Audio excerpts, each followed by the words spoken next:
Assalamualaikum warahmatullahi wabarakatuh. Selamat sore semuanya dan salam sejahtera buat kita semua. Baiklah, pada kesempatan kali ini kita akan membahas untuk teknologi proses lemak atau minyak lanjut. Dalam hal ini kita masuk bab emulsifier atau dalam hal ini nanti akan kita fokuskan utamanya pada monoasil gliserol dan diasil gliserol. Meskipun juga nanti ada beberapa kita masukkan beberapa emulsifier yang lain seperti lecithin, twin ataupun spans. Nah, pada kaitannya dengan emulsifier, ini seperti namanya, emulsifier artinya pembentuk emulsi atau pengemulsi. Artinya bahan yang bisa membuat suatu campuran menjadi suatu sistem yang kita sebut emulsi. Yaitu apa? Kaitannya dengan ilustrasi gambar seperti pada tampilan slide ini, yaitu adalah ketika suatu bahan yang polar dan non-polar, dalam hal ini misalnya yang polar adalah air dan yang non-polar adalah minyak, maka kedua bahan tersebut tidak dapat bersatu. Maka terjadi suatu lapisan minyak yang ada di atas karena berat jenisnya lebih kecil, sedangkan air ada di bawah karena berat jenisnya lebih besar. Dan kedua bahan tersebut tidak dapat bercampur karena perbedaan polaritas tersebut. Nah, oleh sebab itu, untuk bisa membuat campuran tersebut menjadi bisa bercampur, maka diperlukanlah yang namanya pengemulsi atau emulsifier. Sehingga nantinya antara air dengan minyak dapat bercampur secara homogen. Nah, nanti tergantung bahannya, apakah banyak minyaknya, yang kita sebut sebagai oil base, atau banyak airnya, sedangkan minyaknya sedikit, water base. Baik, untuk lebih lanjut kita bahas mulai dari pengertiannya terlebih dahulu. Emulsifier atau pengemulsi ini merupakan suatu bahan yang dapat mengurangi tegangan permukaan pada permukaan antara dua fase yang dalam keadaan normal tidak saling melarutkan, menjadi supaya dapat bercampur dan membentuk suatu sistem dispersi yang homogen yang kita sebut sebagai emulsi. Nah, kemampuannya dalam menurunkan tegangan permukaan menjadi hal yang menarik karena emulsifier ini memiliki keunikan struktur kimia yang mampu menyatukan dua senyawa yang berbeda polaritasnya. Nah, ini struktur kimianya kurang lebih kita ilustrasikan seperti berikut ini, di mana emulsifier akan memiliki suatu kepala dan ekor yang panjang. Kepala bulat, ekornya liku-liku panjang. Kepala bulat ini kita gambarkan adalah sebagai gugus yang polar, yaitu gugus yang nantinya bisa mengikat air. Sedangkan yang ekornya kita gambarkan panjang ini karena suatu rantai hidrokarbon. Suatu rantai hidrokarbon yang mana ini panjang dan sifatnya non-polar. Nah, ekornya inilah yang nanti akan berinteraksi dengan minyak atau lemak yang bersifat hidrofobik. Nah, sehingga ketika di dalam suatu campuran tersebut ada minyak, ada air, kemudian misalnya minyaknya sedikit, airnya yang banyak, maka akan terbentuk suatu globula emulsi seperti ini. Kepala-kepala ini berinteraksi dengan air yang jumlahnya banyak, sedangkan ekor-ekornya ini akan membentuk suatu lingkaran, dan di tengahnya sini adalah minyak. Nah, kemudian ukuran globula nanti bisa dibesarkan, bisa dikecilkan. Tentunya yang kecil-kecil akan jauh lebih stabil daripada yang besar. Ketika globulanya besar, maka nanti akan mudah mengalami yang namanya penggabungan antar senyawaan yang polar maupun non-polar.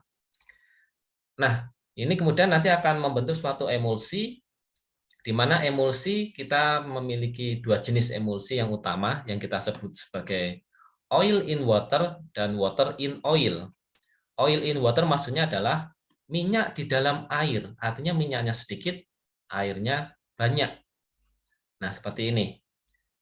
Yang kuning-kuning ini adalah globula atau droplet dari minyak, sedangkan yang biru ini adalah air. Nah, ini adalah ilustrasi dari gambaran ini tadi. Setiap droplet ini mengandung emulsifier. Emulsifiernya kepalanya ada di luar, ekornya ada di dalam. Nah, sehingga kepalanya akan berinteraksi dengan air dan ekornya akan berinteraksi dengan minyaknya, membentuk globula-globula emulsi seperti ini. Nah, kalau misalnya kebalikannya, justru minyaknya yang banyak, airnya yang sedikit, maka droplet-droplet yang ada ini adalah droplet berupa air, sedangkan sistem pendispersinya adalah minyak. Maka nanti akan menjadi kebalikannya. Kepalanya ada di dalam, ekornya akan ada di luar. Begitu.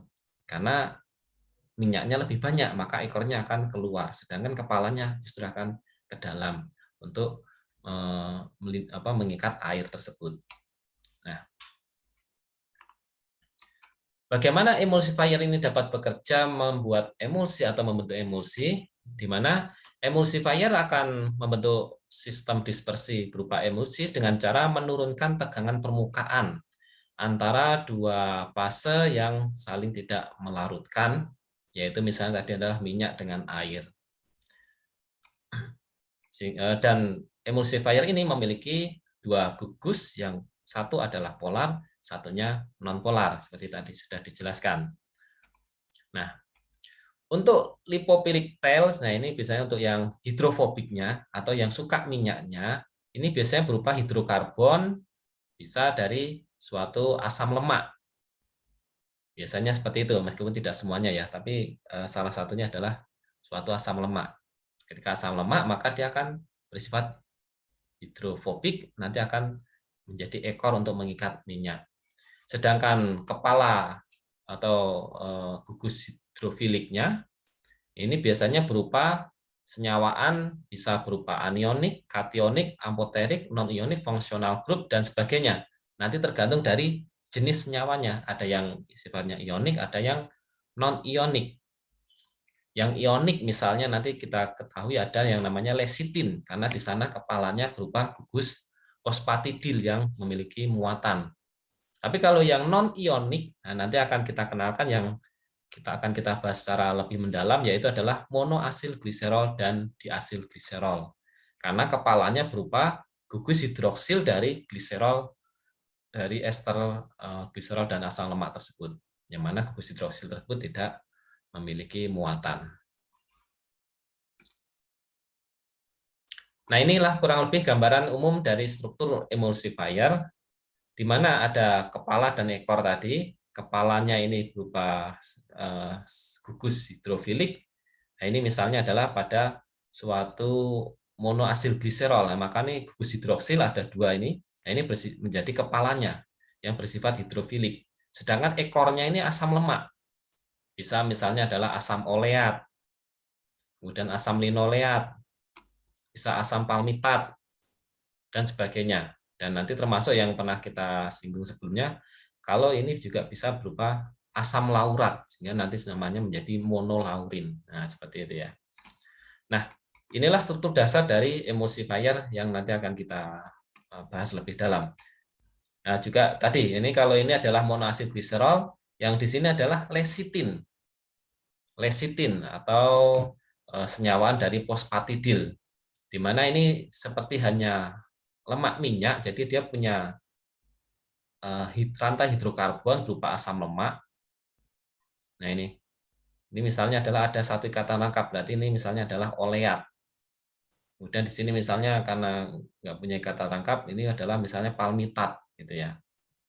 Nah, kemudian ada satu lagi gugus hidroksil yang mengikat gugus fosfatidil. Nah, ini ada gugus PO3-nya ini. Dan gugus PO3 nanti bisa mengikat senyawan lain, misalnya kolin atau inositol, nanti menjadi fosfatidil kolin atau fosfatidil inositol, yang kita sering sebut sebagai lecitin, yang ini bisa bertindak sebagai emulsifier. Yang biasanya banyak diperoleh bisa dari kedelai, dari fraksi fraksi dari ekstrak kedelai, bisa juga dari misalnya kuning telur. Nah, kuning telur juga banyak mengandung lecitin atau fosfatidil kolin dan fosfatidil inositol tersebut. Nah, kemudian fungsi pengemulsi atau emulsifier tadi, Jelas yang pertama tadi adalah sebagai pembentuk emulsi dengan cara mengurangi tegangan permukaan antara minyak dan air ya. Tapi ternyata pengemulsi ini juga memiliki peranan yang lain pada sistem bahan pangan ataupun pada sistem-sistem produk-produk lainnya, baik produk chemical maupun nutraceutical atau pharmaceutical. Nah, nanti juga bisa punya peranan yang lain. Peranan yang lain tersebut diantara misalnya kaitannya dengan tekstur, keawetan, rheologi. Jadi emulsifier bisa mempengaruhi ke sana. Ketika dia bisa menyatukan air fraksi polar dan non polar, maka biasanya akan membentuk suatu tekstur yang lebih homogen, lebih lembut dan sebagainya. Sehingga kalau dibuat untuk membuat roti, rotinya biasanya akan cenderung lembut, kemudian awet lembab gitu karena dia bisa mengikat minyak dari misalnya dari shortening yang digunakan seperti margarin ataupun mentega, kemudian juga bisa mengikat air yang ada di lingkungannya. Sehingga bisa mengaruhi juga keawetan ataupun rheologi. Rheologi ini kaitannya dengan kalau bahannya berupa misalnya pasta atau suatu cairan kental. Dengan membentuk suatu senyawaan kompleks dengan komponen lain. Jadi tidak hanya air dan lemak saja, tapi juga bisa berinteraksi dengan komponen protein ataupun karbohidrat, membentuk suatu senyawaan kompleks sehingga mempengaruhi tekstur dari produk tersebut. Kemudian juga bisa mempengaruhi kristal dan konsistensi produk yang bahan utamanya terutama adalah lemak. Karena lemak itu dapat mengalami kristalisasi ketika tercapai suhu kristalisasinya. Ketika banyak asam lemak jenuhnya, tentu suhu kristalisasinya akan lebih tercapai pada suhu yang lebih tinggi. Seperti itu. Sehingga nanti kristalnya juga bisa dipengaruhi. Apakah dia pembentukan kristalnya lebih cepat atau lebih lambat? Biasanya akan lebih cepat kalau ada emulsifier dalam bentuk monoasil gliserol ataupun diasil gliserol. Tapi ada juga yang memperlambat kristalisasi, misalnya kalau emulsifiernya tersebut adalah emulsifier misalnya dari kelompok lecitin yang ada mengandung asam lemak tidak jenuh yang banyak. Itu ya seperti linoleat ataupun linolenat, kemudian ada gugus fosfatidil. Nah, itu justru kebalikannya, dia akan menghambat kristalisasi. Terutama adalah yang bahan yang mengandung lemak tadi ya, misalnya margarin, mentega, ataupun coklat, karena coklat mengandung cocoa butter ya, seperti itu. Nah, kemudian untuk penggolongan emulsifier, ini ada beberapa pengelompokan, misalnya berdasarkan muatannya bisa dikelompokkan yang anionik, kationik, non-ionik, amfoterik, zwitterionik. Nah ini ya, anionik ini misalnya adalah mengandung gugus-gugus dari yang bermuatan positif seperti garam empedu misalnya. Kemudian ada lagi yang sifatnya kationik, mengandung gugus yang bermuatan negatif seperti fosfolipid yang mengandung gugus fosfat tadi atau fosfatidil tadi ya. Kemudian yang tidak mengandung ion atau sifatnya non-ionik. Ini misalnya adalah tadi monoasil gliserol ataupun monogliserida dan diasil gliserol atau digliserida. Atau bahkan yang bersifat amfoterik. Jadi bisa memiliki ion positif maupun negatif yang tergantung dari lingkungannya. Ini biasanya dari kelompok protein biasanya. Kemudian ada yang zwitterionik, bahkan punya dua muatan yang positif maupun negatif. Ini juga bisa terjadi pada emulsifier dari kelompok-kelompok senyawaan protein. Karena protein juga ada yang bersifat sebagai emulsifier seperti pada susu. Nah, itu protein kasein itu bertindak sebagai emulsifier yang menstabilkan emulsi susu tersebut. Nah, penggolongan lainnya nanti ada yang didasarkan pada beberapa kriteria berikut. Misalnya adalah berdasarkan hydrophilic lipophilic balance atau disingkat sebagai HLB. Hydrophilic lipophilic balance artinya tergantung dari seberapa banyak gugus hidrofiliknya dan seberapa banyak gugus hidrofobiknya atau lipofiliknya. Gitu. Kalau gugus hidrofiliknya banyak, berarti HLB-nya tinggi. Berarti nanti dia emulsifiernya lebih suka air karena banyak gugus hidrofiliknya. Sehingga nanti aplikasinya juga pada produk-produk yang banyak airnya, seperti itu. Atau nama emulsinya tadi kita sebut sebagai oil in water. Oilnya sedikit, airnya yang banyak. Contohnya misalnya adalah susu, santan. Nah, itu ya. Itu cocok kita gunakan nanti kelompok emulsifier yang HLB-nya tinggi gitu. Kemudian berdasarkan kelarutannya, ada yang lebih larut lemak, ada yang lebih larut minyak. Ya, kurang lebih hampir sama dengan tadi ya, hanya tapi kaitannya dengan kelarutan. Kemudian berdasarkan gugus fungsional yang dimiliki dari senyawaan tersebut. Apakah mungkin bisa mengandung gugus yang lain selain hidroksil ataupun fosfatidil tadi. Misalnya ada gugus asetil, gugus karboksilat misalnya, dan lain-lain. Nah, kaitan dengan HLB, hidrofilik ataupun hidrofilik lipofilik balance tadi, ini merupakan salah satu pengelompokan emulsifier yang populer. Karena dari sini akan mudah menemukan emulsifier apa yang cocok yang akan kita aplikasikan pada produk kita. Nah, produk kita nanti banyak airnya atau banyak lemaknya. Kalau banyak airnya, airnya seberapa banyak? Apakah 60%, 70%, 80%, 90%? Nah, tentu itu nanti akan kita bisa filter jenis emulsifier yang cocok dengan menggunakan hidrofilik lipofilik balance. Yang mana HLB nanti nilainya adalah 1 sampai 20. 1 itu kecil, 20 ini paling besar. Dengan kata lain, kalau 10 berarti kurang lebih tengah-tengahnya. Kalau jumlah hidrofilik dan lipofiliknya bersama, ya cocok kita gunakan yang 10. Tapi kalau seperti santan, susu tadi, nah paling enggak di atas 10, misalnya 12 atau 15. Nanti ada bisa dilihat mungkin dari tabel HLB dari berbagai macam jenis emulsifier, itu nanti juga ada bisa di searching di Google dan sebagainya. Low HLB emulsifiers, maka dia akan soluble atau larut dalam minyak untuk yang HLB-nya rendah. Sedangkan yang HLB-nya tinggi, maka dia akan larut dalam air. Nah, ini kurang lebih digambarkan seperti ini. Ini untuk yang HLB-nya 1 sampai 20. Di sini untuk yang larut minyak, sehingga emulsinya adalah water in oil. Sedangkan di sini untuk yang larut air, atau kita sebut nanti itu emulsi yang oil in water. Nah, kemudian emulsifier secara umum juga ada pembagian lain yang paling umum, yang paling mendasar. Itu adalah antara alami dan sintetik. Jadi emulsifier di alam ini ada yang sifatnya alami, misalnya adalah dari kuning telur.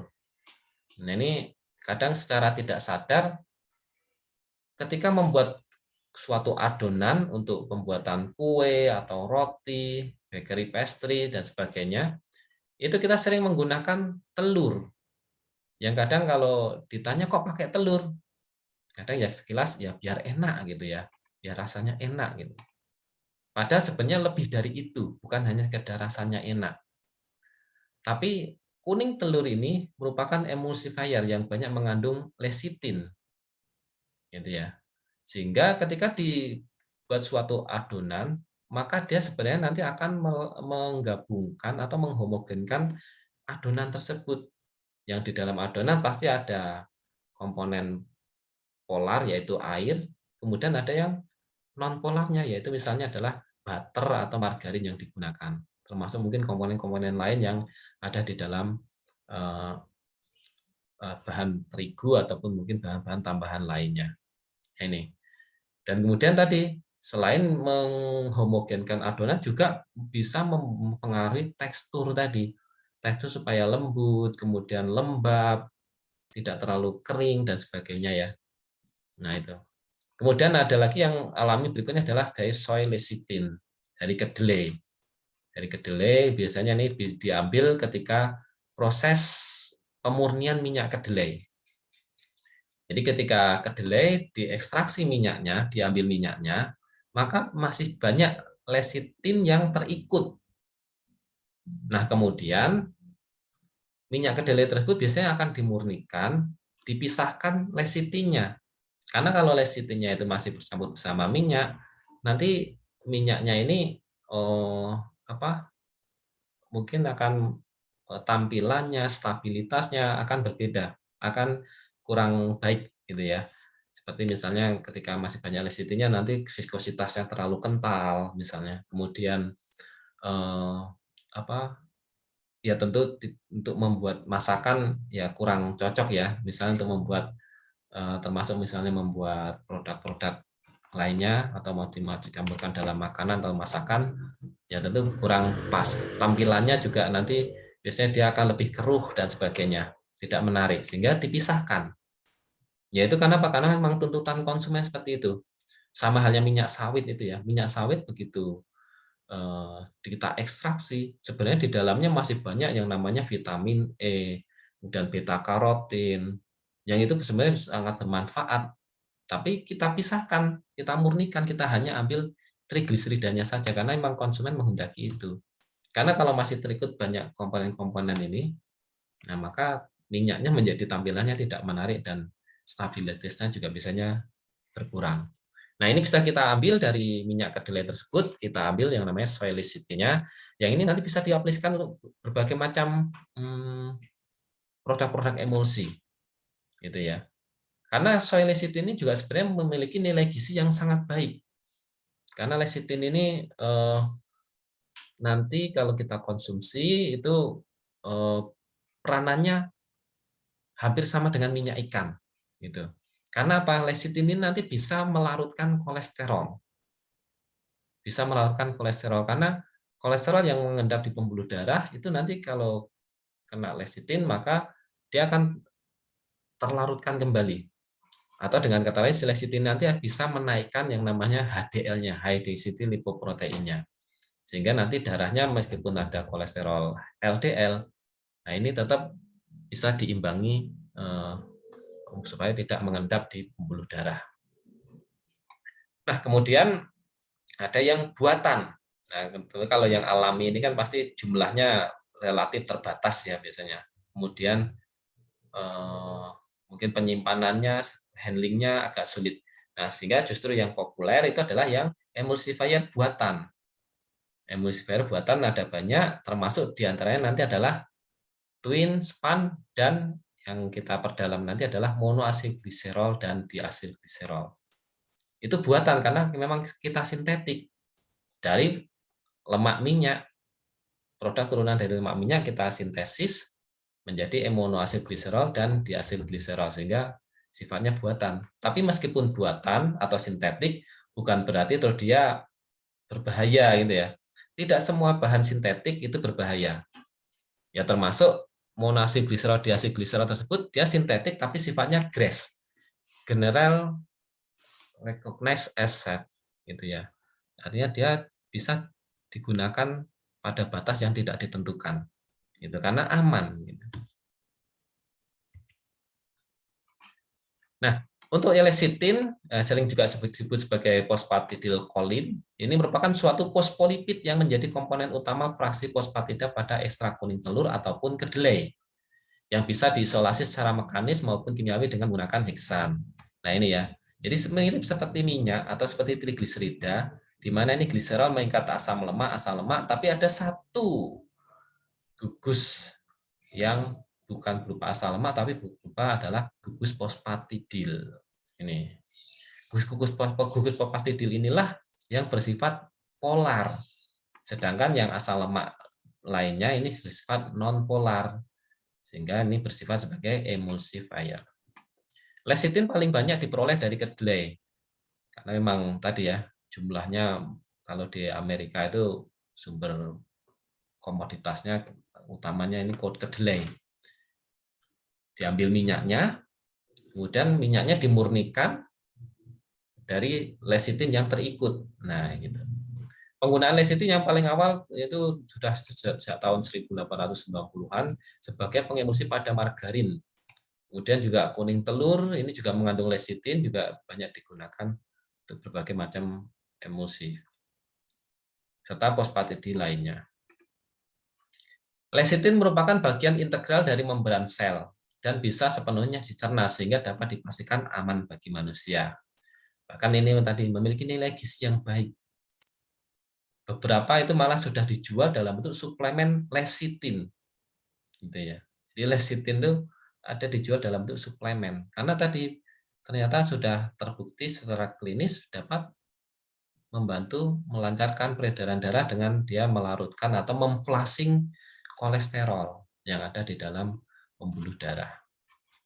Lecitin digunakan secara komersil untuk keperluan pengemulsi ataupun bisa sebagai pelumas dari farmasi hingga pengemas. Untuk kebutuhan farmasi untuk membuat obat-obatan supaya karena obat-obatan itu kan biasanya senyawa obatnya itu banyak yang bersifat hidrofobik. Kemudian campurannya banyak yang bersifat hidrofilik. Gitu sehingga nanti untuk menyatukan menjadi suatu sistem obat yang homogen, maka bisa diperlukanlah pengemulsi ini misalnya lecitin ini. Kemudian untuk pengemas seperti misalnya pada pembuatan edible film gitu ya, edible coating. Nah, itu juga bisa ditambahkan lecitin ini untuk memperbaiki kualitas atau permeabilitas dari edible film tersebut. Kemudian lecitin ini juga menjadi pengemulsi pada produk coklat. Jadi kalau kita membuat coklat batang ataupun coklat split, coklat oles, itu juga bisa kita tambahkan pengemulsi untuk membuat adonan atau campuran coklat tadi lebih homogen seperti itu. Kemudian pada pembuatan margarin juga banyak aplikasinya selama ini menggunakan lecitin ini. Kemudian pada produk confectionery juga bisa pada berbagai macam permen atau confectionery. Nah, kemudian untuk yang buatan, nah ini selain emulsifier alami yang bisa juga dibuat emulsifier buatan yang terdiri dari ini misalnya adalah monogliserida atau monoasil gliserol. Contohnya adalah gliseril monostearat, kemudian gliseril monooleat, termasuk juga gliseril monolaurat yang kita sebut sebagai monolaurin itu. Radikal asam stearat atau dari asam lemak tersebut merupakan gugus nonpolar, sedangkan bagian sisa dari molekul, terutama dua gugus hidroksil dan gliserol, ini bersifat polar. Beberapa emulsifier buatan yang bahkan memiliki efek kesehatan yang baik, selain yaitu adalah mono dan diasil gliserol, yang akan kita bahas lebih jauh nanti. Sedangkan yang buatan lainnya, ini ada misalnya adalah twin dan spans. Yang mungkin sering mendengar ya istilah pengemulsifier twin. Ada satu lagi spans.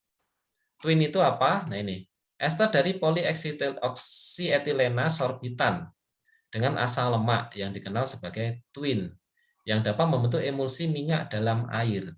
Jadi twin ini nilai HLB-nya cenderung tinggi, sehingga cocoknya nanti untuk produk emulsi minyak dalam air atau oil in water.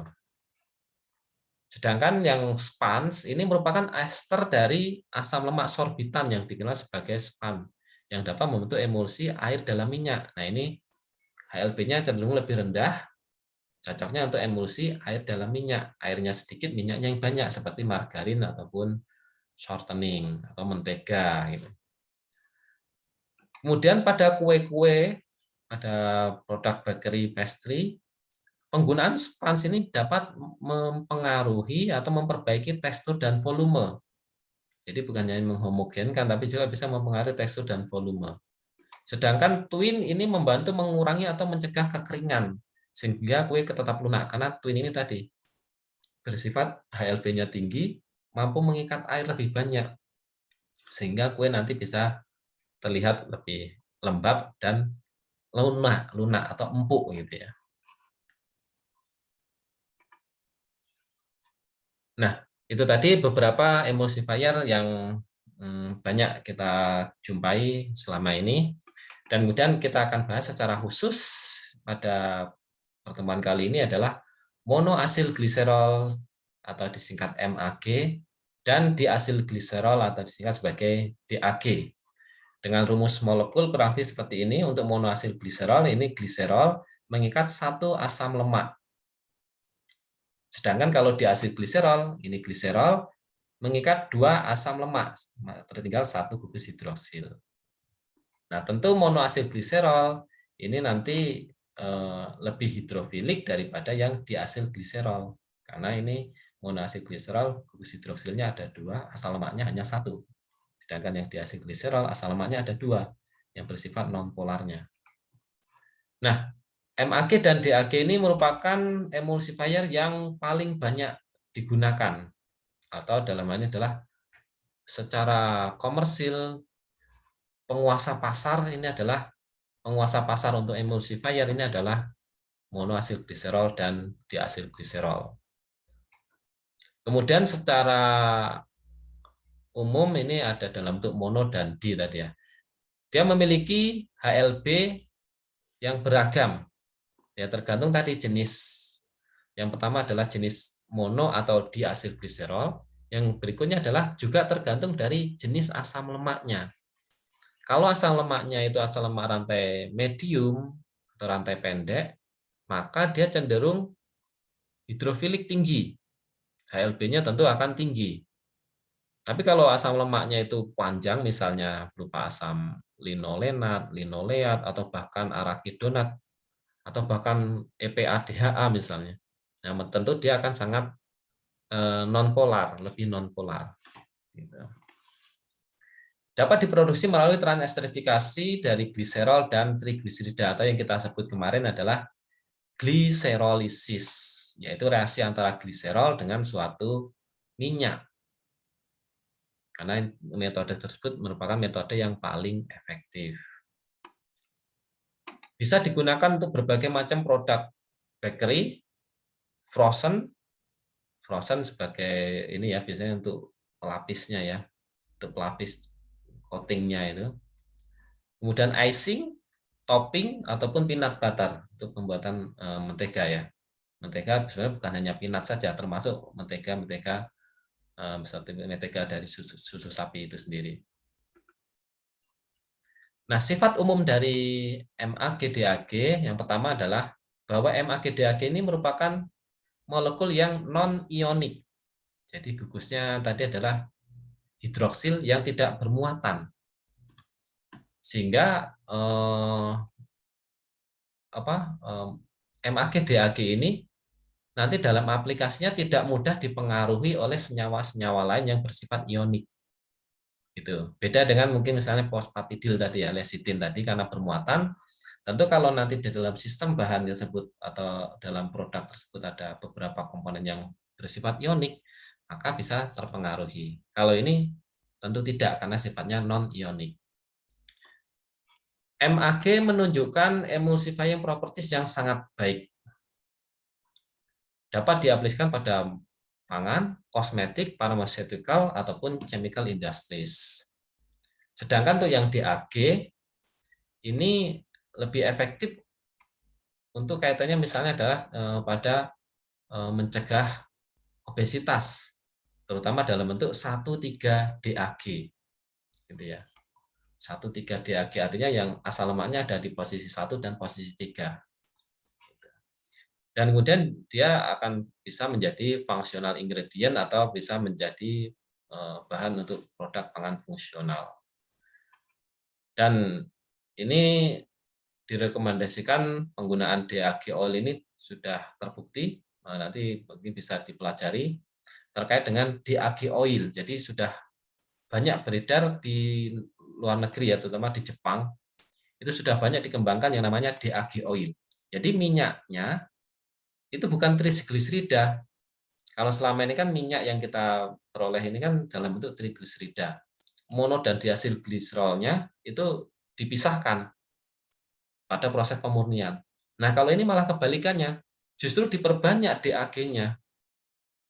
DAG-nya. Bahkan itu kalau yang kita sebut DAG oil itu komposisi DAG-nya itu sampai 80%. Sedangkan trigliseridanya hanya 20%. Seperti itu. Nah, dan DAG oil ini sangat baik untuk kesehatan terutama dalam bentuk tadi 1,3-DAG. Karena dia nanti tidak akan menyebabkan akumulasi lemak. Karena yang nomor 2-nya nggak ada, karena yang digunakan untuk resintesis lemak pada tubuh itu kan yang asal lemak di nomor SN2 itu.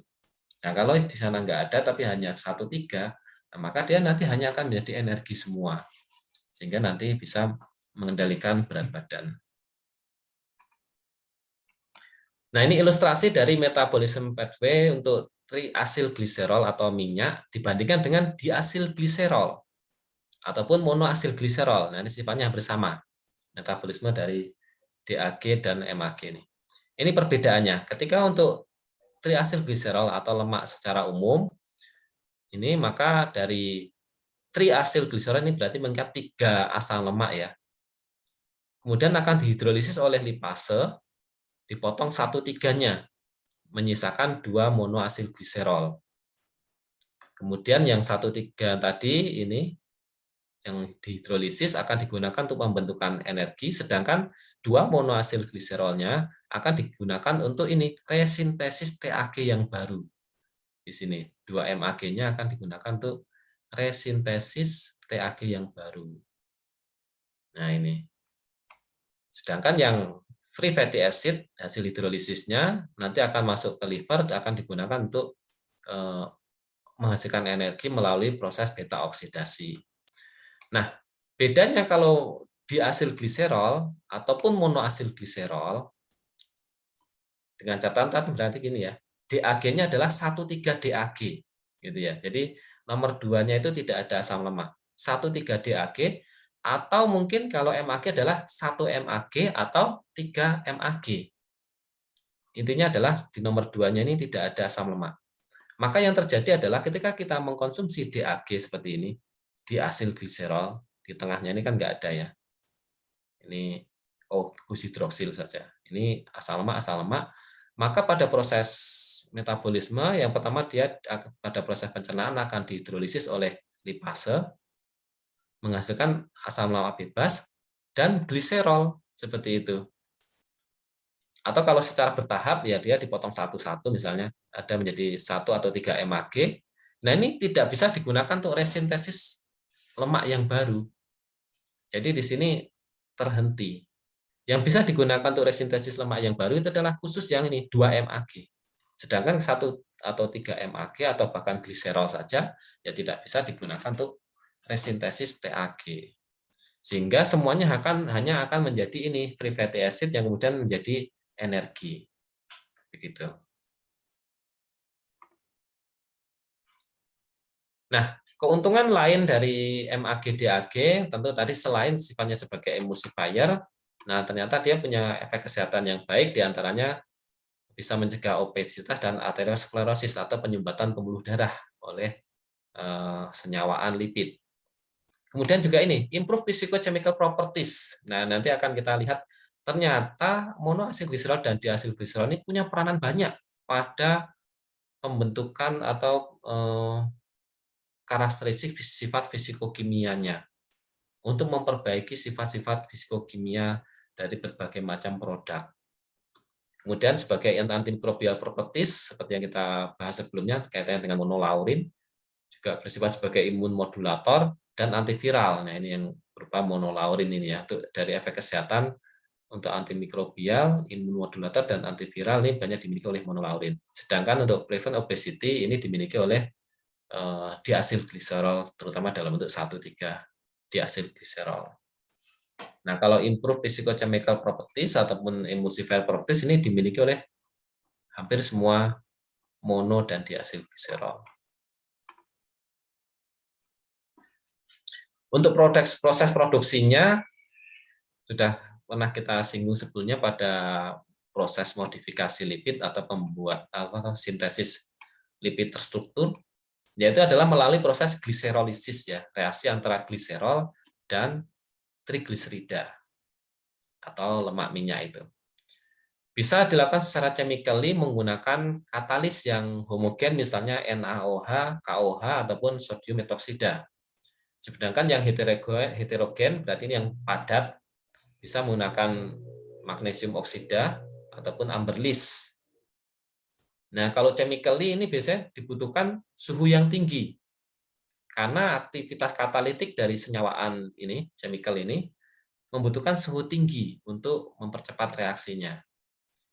Hasilnya tinggi, murah, ya, karena memang katalis ini bisa kita peroleh dengan mudah ya. Kemudian sayangnya adalah not environmentally friendly atau tidak ramah untuk lingkungan. Karena nanti limbah-limbah dari bahan chemical ini ya merupakan limbah-limbah B3 yang harus kita olah lebih lanjut sebelum bisa dibuang ke alam. Kalau langsung dibuang ke alam tentu bisa merusak lingkungan. Nah, kemudian ada lagi metode yang berikutnya adalah enzymatically. Ini merupakan katalis yang berupa enzim dalam bentuk lipase. Bisa juga dalam bentuk fosfolipase, tapi yang paling umum adalah lipase. Ini ada yang bentuknya free, artinya enzim bebas, dalam bentuk enzim cair ataupun enzim powder yang dipolderkan. Tapi kemudian kita gunakan ya tentu akan larut gitu ya. Tapi ada juga yang sifatnya immobilize, kita ikatkan pada suatu matriks penyangga yang bentuknya padat. Bisa berupa misalnya suatu silika gel ataupun mungkin suatu matriks-matriks yang lain misalnya dari kelompok ini ya, kelompok polimer padat lain ya. Nah, sifatnya dari lipase ini adalah spesifik. Reaksinya spesifik. Bisa kita gunakan untuk reaksi-reaksi yang spesifik. Misalnya dia hanya akan memotong SN13 saja atau motongnya secara acak. Atau mungkin asam lemak tertentu. Nah, kelebihan enzim ini adalah lower temperature atau suhu yang digunakan relatif rendah. Biasanya hanya sekitar 40-50 derajat. Beda dengan yang chemical tadi paling nggak biasanya butuh suhu di atas 80 derajat. Bahkan rata-rata penggunaannya adalah sekitar suhu 100 derajat atau lebih. Nah, kalau enzim cukup 40-50 derajat dan tentu dia ramah lingkungan. Karena enzim ini organik, jadi tidak akan menghasilkan limbah-limbah yang berbahaya. Nah, pada proses gliserolizisnya sendiri, tentu kita harus memperhatikan beberapa faktor yang dapat mempengaruhinya untuk bisa memperoleh yield yang tinggi gitu ya. Yang pertama adalah misalnya dari rasio antara minyak dengan gliserolnya. Nah, itu biasanya dibuat dalam bentuk rasio molar itu antara 1:3 sampai 1:5. Makin banyak gliserol, maka produknya nanti akan mengarah pada pembentukan monoasil gliserol atau yang MAG tadi. Karena nanti setiap gliserol hanya kita sediakan satu asam lemak. Ya, maka gliserol supaya disediakan yang banyak. Supaya setiap asam lemak hanya diikat oleh satu gliserol. Tapi kalau membuat DAG bisa kita buat rasionya 1:3. Jadi nanti gliserolnya lebih terbatas sehingga nanti setiap gliserol bisa mengikat 2 asam lemak begitu. Ini biasa yang digunakan beberapa optimasi memperoleh kondisi pada rasio 1:3 sampai 1:5. Kemudian konsentrasi katalisnya sendiri. Untuk yang enzimatis ini biasanya butuh sekitar 5-15%. Memang lebih banyak biasanya digunakannya ini ya, untuk enzimatis. Sedangkan untuk yang chemically ini sangat rendah, 0,3-3% saja. Ya, karena memang kemampuan katalitik dari chemical ini sangat kuat sekali. Karena menggunakan suhu tinggi, sehingga jumlah yang digunakan tidak perlu banyak-banyak. Kemudian suhu untuk enzimatis tadi hanya 40-50 derajat, sedangkan yang enzimatik ini 90 bahkan ada yang sampai 250 derajat. Kemudian solvent. Solvent ini sangat dibutuhkan untuk membuat difusivitas molekul itu makin mudah terjadi.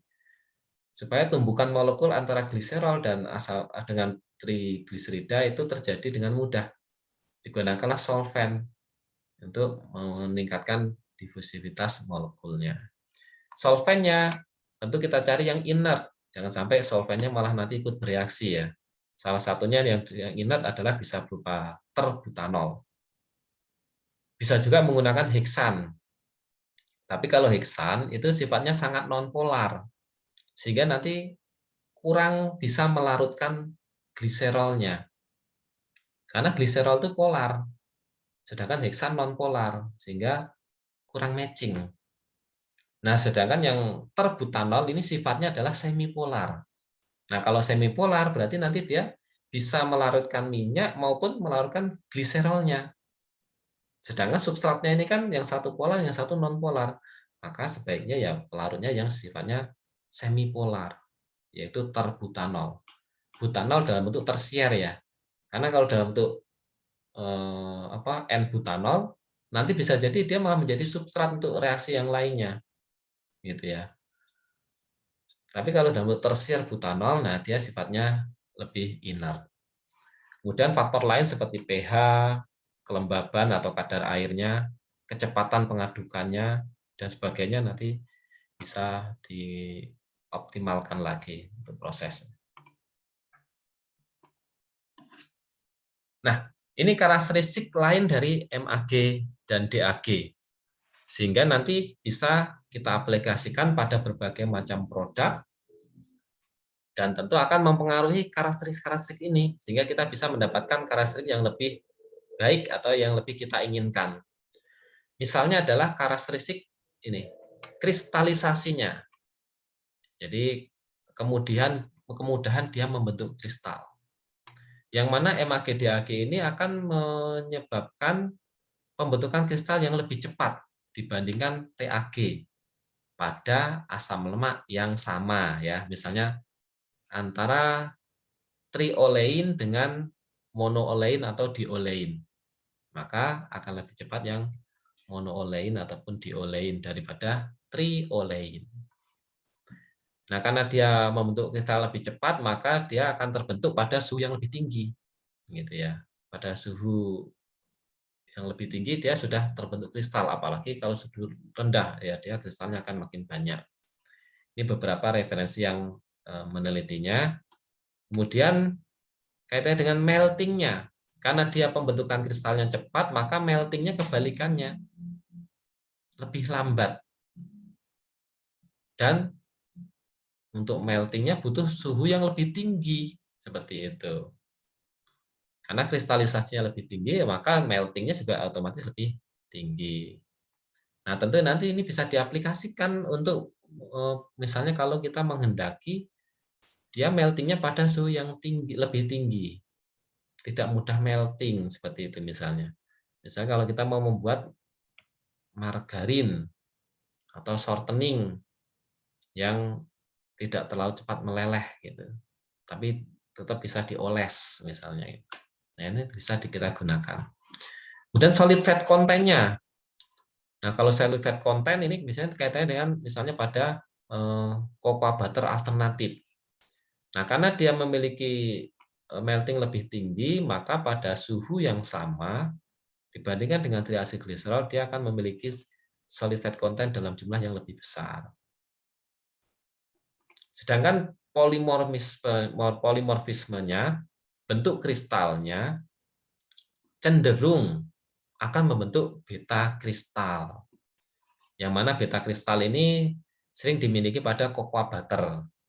Sehingga monoasidgliserol, diasidgliserol, kalau mau dibuat menjadi cocoa butter alternatif, nah tentu akan cocok matching dengan cocoa butter yang asli. Karena banyak dalam bentuk beta kristal atau kristal beta.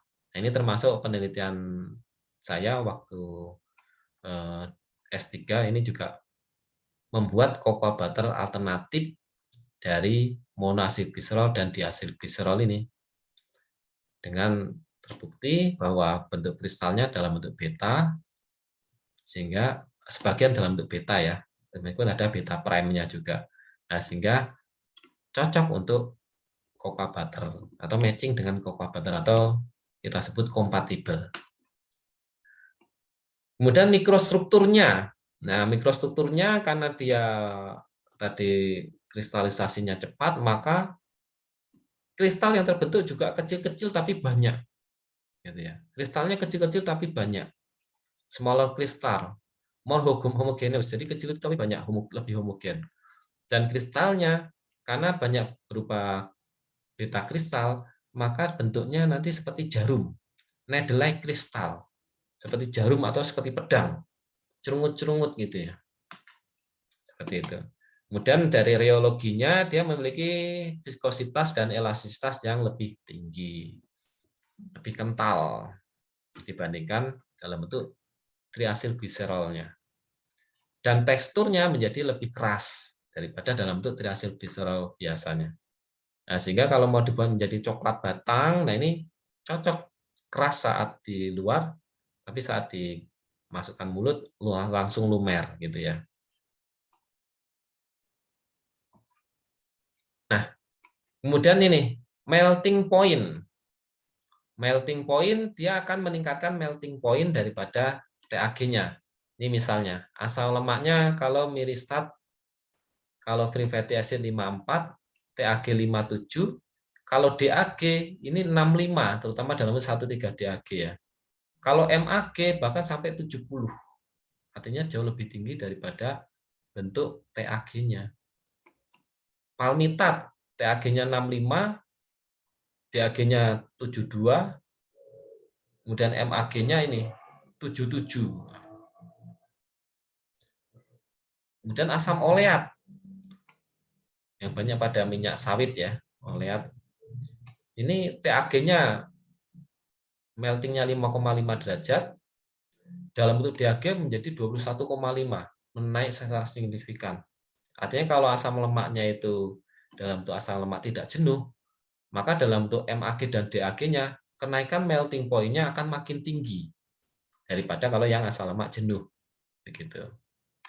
Nah ini, dari 5,5 bahkan dalam bentuk MAG itu bisa sampai 35,2 derajat untuk triolein dibandingkan dengan monoolein. Gitu.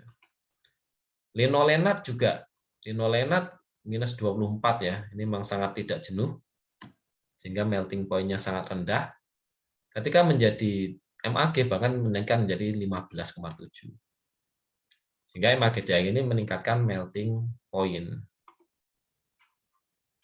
Nah ini, profil kristalisasi dan pelelehan. Jadi waktu ini merupakan penelitian saya waktu disertasi, yang mana membandingkan antara trigliserida yang hanya dicampur secara fisik, tapi yang satu lagi adalah dilakukan gliserolisis untuk menghasilkan MAG-DAG. Nah ini maka terbentuk puncak baru ini.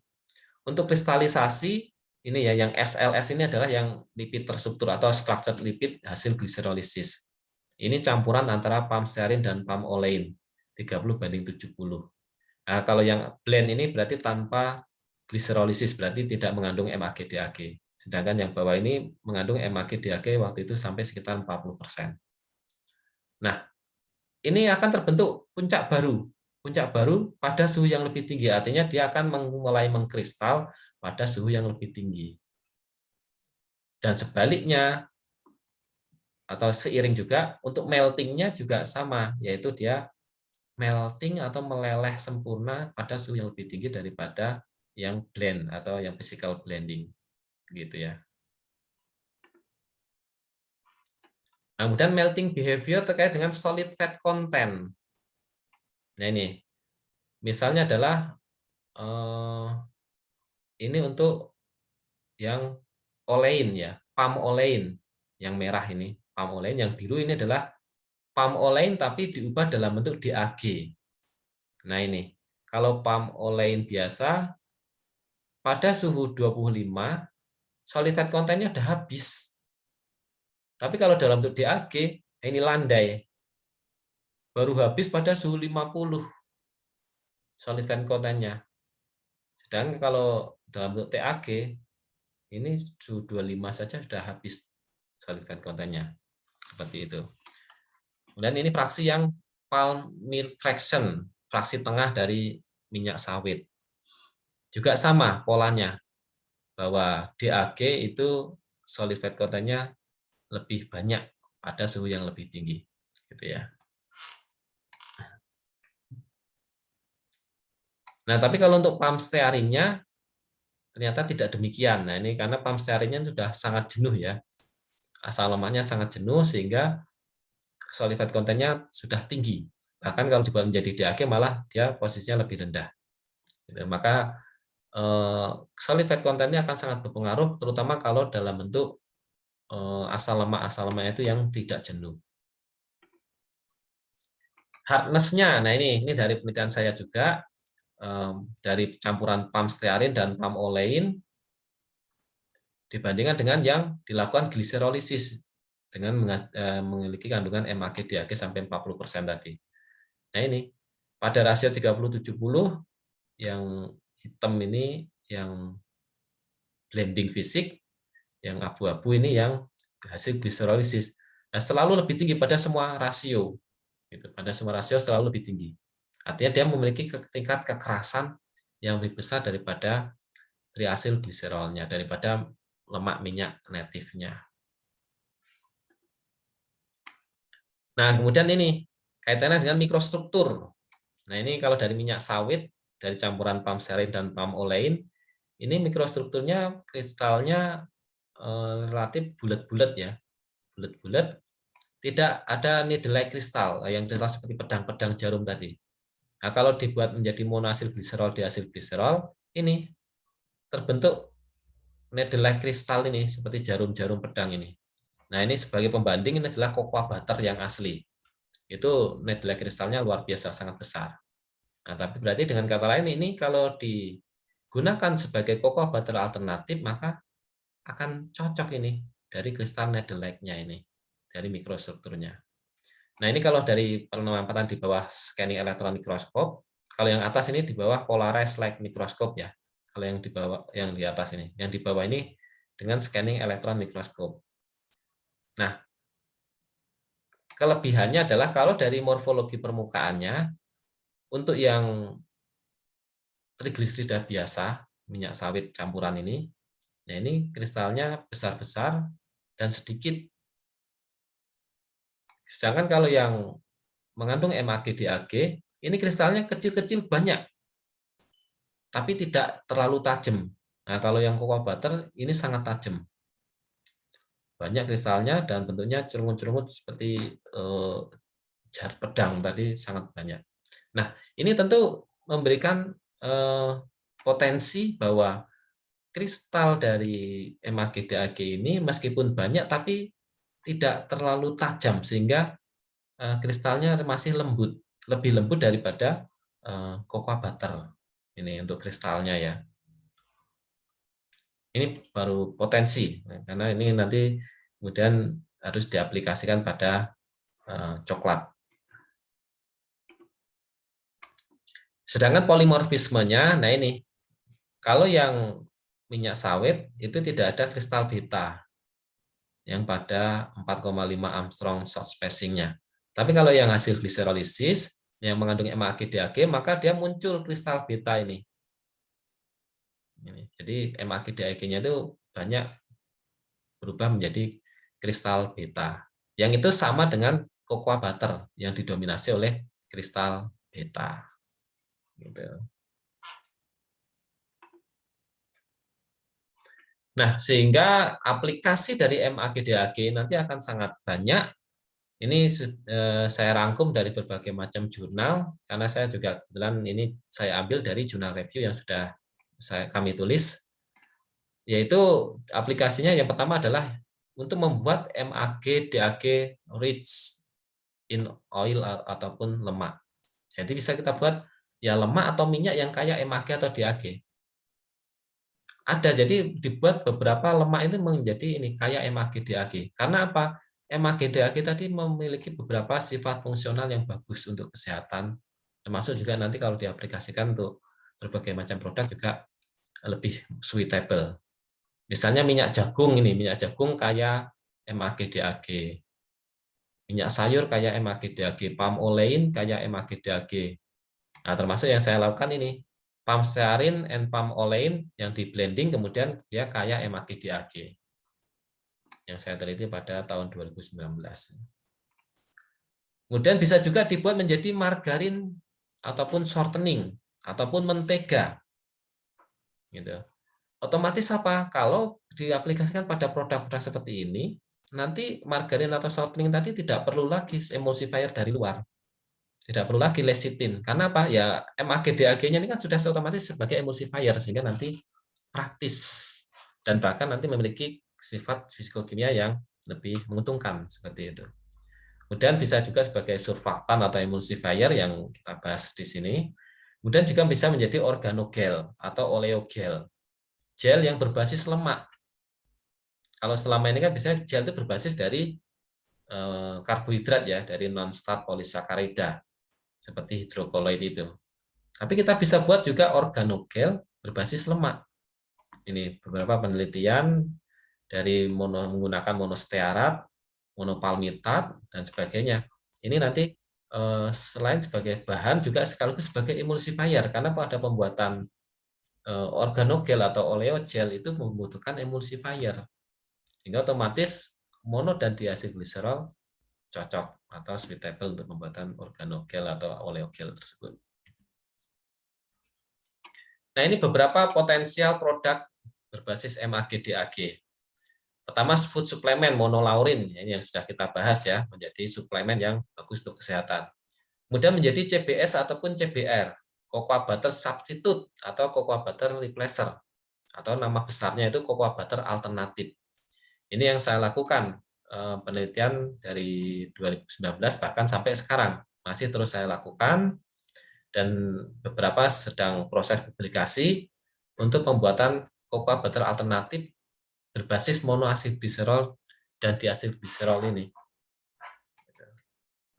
Kemudian untuk pembuatan oleogel atau organogel tadi, gel tapi berbasis lemak. Pembuatan margarin dan shortening, ya ini tadi ya. Kemudian untuk membuat mayones, ini kan produk-produk emulsi ya. Kemudian dairy produk, ini kan juga produk emulsi. Maka semua produk emulsi ini sangat besar potensi kita gunakan MAG-DAG ini. Nah ini beberapa potensi produk tadi menjadi cocoa butter alternatif. Nah ini karena MAG-DAG apa? Pertama memiliki kristal beta yang sama dengan cocoa butter. Kemudian dapat diaplikasikan pada coklat tanpa butuh emulsifier dari luar karena MAG-DAG sudah bersifat emulsifier, jadi tidak butuh lecithin lagi nanti kalau membuat coklat yang mana cocoa butternya kita ganti dengan MAG-DAG ini. Kemudian MAG-DAG ini dapat mencegah fat bloom. Fat bloom itu terbentuk terutama tadi kalau kristalnya itu bentuknya spherulite, needle-like kristal. Nah itu kalau tidak dilakukan tempering maka mudah membentuk fat bloom. Nah MAG-DAG ini bisa mencegah ke sana karena MAG-DAG ini kan sifatnya emulsifier ya. Semua emulsifier itu dapat mencegah fat blooming ini. Jadi fat bloom itu supaya pembentukan kristal yang cepat yang keluar itu, nah itu dicegah dengan adanya emulsifier tersebut, termasuk MAG-DAG ini. Kemudian mikrostrukturnya seperti jarum yang relatif sama dengan CB tadi, tetapi tetap bisa mencegah fat bloom-nya. Sehingga dari sini maka cocoa butter alternatif berbasis MAG-DAG ini punya potensi yang lebih baik dibandingkan dengan cocoa butter native yang ada selama ini ataupun cocoa butter alternatif yang ada selama ini, gitu ya. Potensi ya, tapi untuk lebih ini perlu dibuktikan lebih lanjut karena waktu itu penelitian saya masih sampai pada uji kompatibilitasnya, tapi belum sampai ke aplikasinya pada coklat batang ataupun coklat poles, gitu ya. Nah, untuk yang aplikasinya sekarang sedang dilakukan, jadi mudah-mudahan nanti ada hasil yang positif. Meskipun mungkin kaitannya dengan profil melting tidak bisa sama. Nah, itu memang profil melting memang akan agak sulit untuk bisa menyamai cocoa butter yang ada selama ini. Tapi profil-profil psikochemical yang lain ini bisa memiliki efek yang lebih baik, begitu. Kemudian margarin dan shortening. DAG ini suitable untuk pembuatan fat product dalam bentuk emulsi water in oil seperti margarin, shortening ataupun mentega. Jadi DAG ini cocok digunakan ke sana. Kemudian dia komposisinya tadi tidak sepenuhnya beta, jadi masih campuran ya. Memang ada betanya, tapi masih ada campuran beta prime-nya. Betanya ini lebih ke pembentukan kristal yang cepat, beta prime-nya ini pembentukan kristal yang lembut. Sehingga nanti tetap dapat lembutnya margarin ataupun butter itu masih ada, masih diperoleh. Kemudian MAG, DAG yang kaya dengan unsaturated fatty acid ini dapat mencegah crystallization rate yang untuk yang unsaturated ya.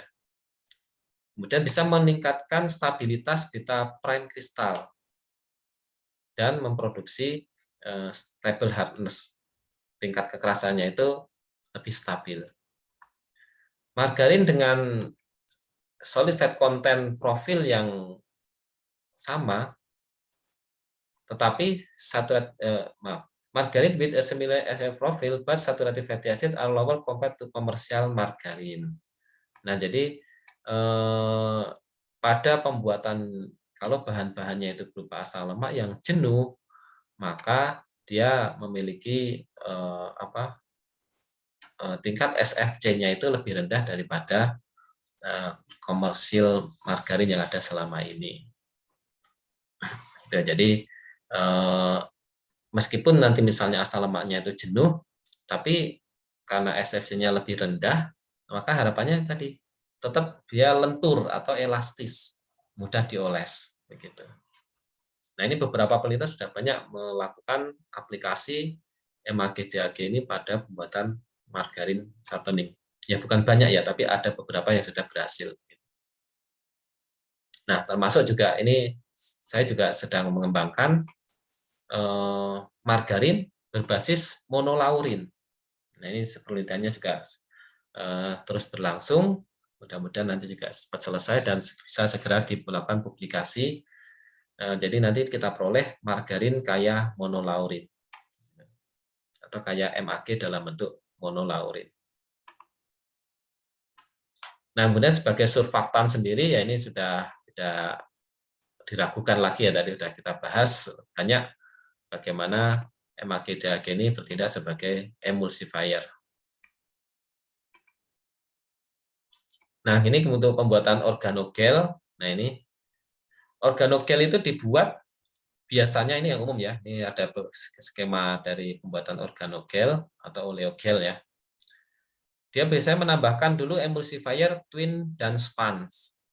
Baru kemudian dimasukkan minyaknya, dicampur, baru kemudian dimasukkan air sedikit demi sedikit. Tetes demi tetes. Barulah kemudian ditambahkan penstabilnya dalam bentuk metil dan propil paraben serta NaOH sehingga terbentuk organogel. Nah, kalau nanti bahannya itu lemaknya ini mengandung MAG, DAG, maka twin dan span ini sudah tidak perlu lagi. Karena apa ya? Minyaknya sudah banyak emulsifiernya, jadi ngapain ditambahkan twin dan sponge? Sehingga nanti lebih efektif atau lebih hemat, bahkan tingkat emulsifikasinya tentu akan sangat bagus sekali karena dia sudah menyatu dengan lemak minyaknya itu. Nih, bahkan MAGDA nanti juga bisa mengimprove atau memperbaiki mikrostruktur dari organic gelnya itu tadi, yaitu bisa memiliki intermolecular force yang lebih bagus, kemudian kristal yang lebih baik serta tekstur ataupun elastisitas yang lebih lentur begitu. Nah, ini ada sinergisme interaksi atau interaksi yang sinergis antara MAG dengan etil selulose. Jadi kalau nanti misalnya mau menambahkan hidrokoloid yang lain, nah ternyata hidrokoloid itu juga matching atau ada efek sinergisme dengan MAG ini. Sehingga menghasilkan organogel yang lower oil loss. Artinya lemak atau minyaknya tadi tidak akan lepas, tidak akan memisah. Tapi sistemnya betul-betul homogen dan stabil. Karena ini interaksi antara MAG dan hidrokoloid, misalnya ini adalah etil selulose, ini cocok terjadi sinergis interaksi. Sehingga juga viskoelastisitasnya juga nanti akan lebih bagus. Dan tentunya tadi ya, ini memiliki efek kesehatan yang baik ya karena MAG-DAG tadi punya efek kesehatan yang bagus. Nah, kemudian sebagai suplemen, nah ini sebagai monolaurin yang kita sudah bahas sebelumnya sebagai bioaktif lipid. Tuh, ada dalam bentuk merek lauricidin. Nah, isinya juga di sana adalah monolaurin. Karena bisa bersifat sebagai anti obesity, energi yang sangat cepat untuk membentukkan energi yang sangat cepat, mengimprove imun sistem dan antimikrobial sebagai antibakterial maupun antiviral. Nah, dan terakhir ini adalah sebagai enkapsulasi. Nah, ini kebetulan sedang saya kembangkan sampai saat ini, yaitu saya sedang meng-create atau meneliti pemanfaatan monoasid gliserol ataupun diasil gliserol ini untuk membuat solid lipid nanopartikel. Solid lipid nanopartikel yang mana itu merupakan suatu sistem enkapsulasi atau nanoenkapsulasi, tapi bahan yang kita gunakan berupa solid lipid. Begitu. Solid lipid. Selama ini kan yang kita kenal mikroenkapsulasi sering bahannya adalah berbasis karbohidrat ataupun protein. Gitu. Misalnya dari gam arab, maltodextrin, atau juga bisa menggunakan protein isolat gitu ya. Tapi di sana punya kelemahan tentu pada proses delivery sistemnya. Karena kalau karbohidrat atau protein itu belum nyampe usus sudah hancur. Gitu. Seperti karbohidrat aja misalnya maltodextrin. Jangankan nyampe usus, baru di mulut saja kalau kena air liur, kemudian kena enzim petialin di dalam mulut atau enzim amilase di mulut, ya maka dia akan hancur. Di lambung apalagi di sana ada HCl, kemudian ada enzim pepsin, tripsin, nah itu protein pun juga akan hancur. Tapi kalau lemak, nah ini kelebihannya di sana. Lemak itu hanya hancur oleh enzim lipase. Sedangkan lipase baru dihasilkan tuh nanti kalau sudah melewati usus 12 jari atau terus kemudian usus halus. Jadi dia nanti senyawa-senyawa bioaktif yang kita enkapsulasi dengan solid lipid nanopartikel akan lebih aman atau sampai pada tempatnya, tepat sasaran. Itu ya. Seperti itu kelebihannya. Nanti terkait dengan solid lipid nanopartikel juga akan kita bahas lebih dalam di bab secara spesifik bab tertentu nanti pada pertemuan berikutnya. Ini kita hanya berikan gambaran sekilasnya. Nah, ternyata untuk membuat solid lipid nanopartikel itu kita butuh yang namanya emulsifier. Nah, selama ini biasanya membuat solid lipid nanopartikel itu kita gunakan lecithin, kemudian baru solid lipidnya. Misalnya adalah asam stearat atau tristearin. Dan biasanya ini asam stearat dan tristearin ini kan asam lemak jenuh. Yang punya kelemahan apa? Kurang bagus untuk kesehatan. Begitu. Karena asam lemak jenuh.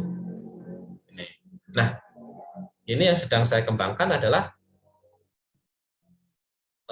untuk lipid solidnya kita gunakan laurat.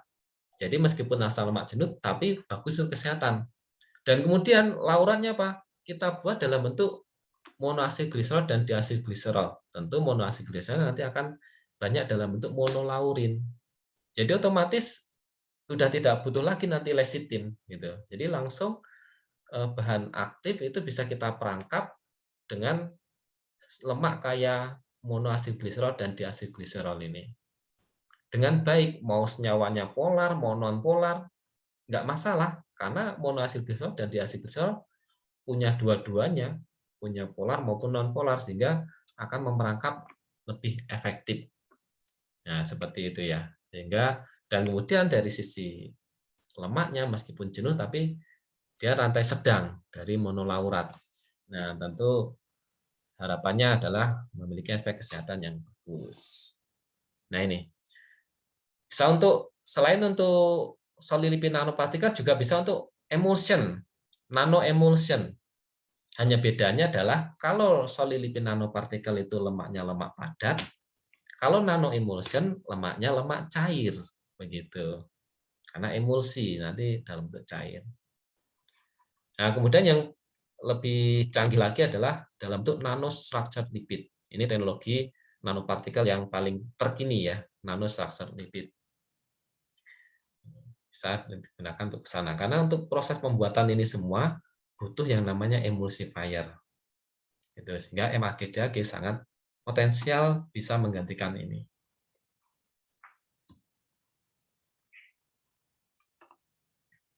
Nah, terkait dengan monoasid gliserol dan diasid gliserol, mulai dari sifat-sifat umumnya, proses produksinya, sampai ke aplikasinya pada berbagai macam produk, terutama pada produk pangan ya.